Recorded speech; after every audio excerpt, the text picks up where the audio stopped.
The year is 48 BC. Flames lick the sky above Alexandria, painting the heavens in hues of orange and black. Below, the great library, the heart of the known world's knowledge, is dying. Screams echo through the colonnades as papyrus scrolls, centuries of wisdom, turn to ash. But amidst the chaos, one woman moves with a purpose that defies the inferno. This is Theono, the last senior librarian. She isn't trying to save the library. She's here to save the books that should never have existed. For generations, a secret order of librarians, the custodians of tomorrow, had guarded a hidden collection within the library's deepest vaults. These were not histories or philosophies, but prophecies, texts that detailed the rise and fall of empires, the births of new gods, and the ebb and flow of human destiny. The most powerful among them was the Codex of Futures, a book said to contain the blueprint of history itself. The fire was not a tragedy for Theono, it was an opportunity to liberate these dangerous truths from the men who would exploit them. Her network, a quiet web of scholars, dock workers, and even street urchins, had been preparing for this day. They called themselves the Echoes. Each member knew only their small part of the plan, a chain of whispers and clandestine handoffs designed to move the forbidden texts out of the city. Tonight, the final link in that chain was to be forged.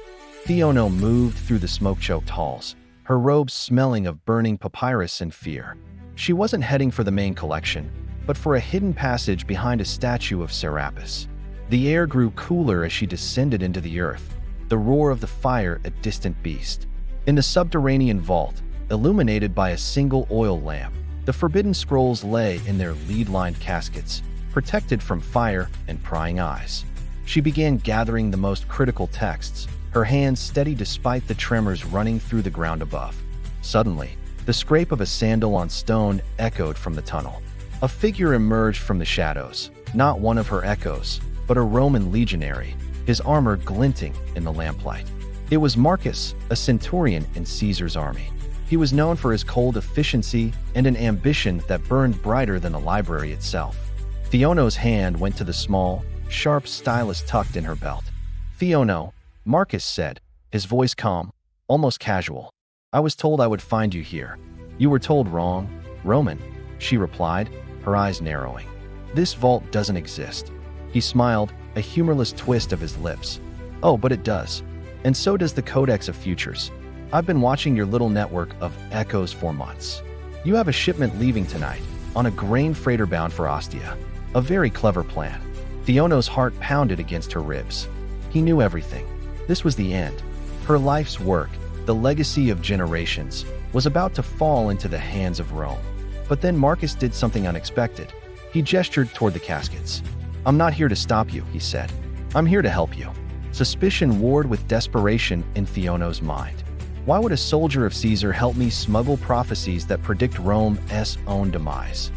"Because Caesar is a fool," Marcus stated flatly. "He thinks he can control destiny by burning history. I know better. Knowledge is power, librarian, but foresight is godhood. I don't want to serve the future. I want to own it." His gaze was intense, burning with a hunger she recognized. The same hunger for control that drove the kings and emperors chronicled in the scrolls around them. He wanted the Codex for himself. Theono saw the trap, but she also saw an opportunity. He was her only way out. The main passages were blocked, and Caesar's soldiers were everywhere. Marcus could provide the escort she needed to get to the docks. It was a deal with the devil, but the flames above were a far more certain damnation. "You help me get the Codex to the ship," she proposed, her voice a low whisper.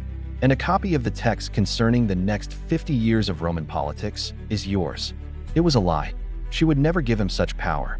But it was a lie he wanted to believe. Marcus considered her offer, then nodded. "Agreed. But I travel with you, all the way to the ship. No tricks."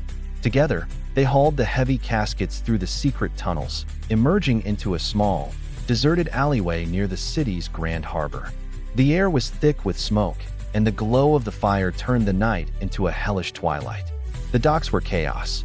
Soldiers shouted orders, merchants wailed at their lost cargo, and the desperate clamored to get onto any ship that would take them. Marcus was a specter of authority in the pandemonium. He barked orders, his centurion's crest clearing a path through the throng. They moved like ghosts, two unlikely allies bound by a shared, treacherous goal. They reached the designated freighter, the Sea Serpent, its gangplank ready to be pulled. One of Theono's echoes, a grizzled dock foreman named Lycomedes, gave a subtle nod from the deck. The path was clear. They muscled the caskets aboard and concealed them beneath stacks of grain sacks in the ship's hold. As the crew began casting off the mooring lines, Theono and Marcus stood on the deck, watching the magnificent city of Alexandria consumed by its funeral pyre. The Pharos Lighthouse, one of the seven wonders, stood defiant against the glowing smoke, its beam a final, sweeping farewell. Theono felt a profound sorrow, but also a sliver of hope. The Codex was safe.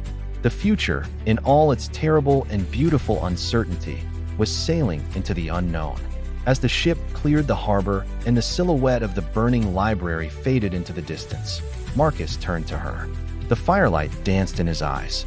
He held up a single, slender scroll, one she hadn't noticed him take from the vault. Its seal was that of the Roman eagle. "I took a little something for myself," he said, his voice barely a whisper above the creaking of the ship. "A personal investment." He unrolled it just enough for her to see the title, written in stark, ominous script, "The Annals of Rome's Fall." He looked from the scroll to the fading glow of Alexandria, and then his eyes met hers, filled with a chilling, ambitious light. He asked the question that would haunt her across the seas, a question that hung in the air like the smoke of their shared past. "Tell me, librarian, can this future be changed?" Find out in the next episode. If you enjoyed this journey into the past, don't forget to like this video, share it with a fellow history lover, and subscribe for more stories from the forgotten corners of our world. Thanks for watching.